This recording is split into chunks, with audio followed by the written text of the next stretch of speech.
ভারতে বিশ্বনবী হজরত মুহাম্মদ সাল্লাল্লাহু আলাইহি ওয়াসাল্লামকে নিয়ে কটূক্তি করায় শুক্রবার জুম্মার নামাজের পর সোনারগাঁ উপজেলার গাছপুরে বিক্ষোভ মিছিল ও সমাবেশ করে হিলফুল পূজা সংগঠনের নেতাকর্মীরা।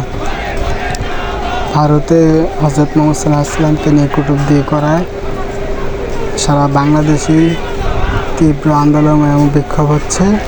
তারই ধারাবাহিকতায় সোনারগাঁ উপজেলার কাশপুরে আজ শুক্রবার বাদ জুম্মার পরে হিলফুল পূজা ফাউন্ডেশনের উদ্যোগে কাশপুরের সেনপাড়া থেকে একটি বিক্ষোভ মিছিল বের হয়ে সোনাপুর দিয়ে কাশু ফ্লাইওভারের নিচে এসে মিছিলটি শেষ হয়।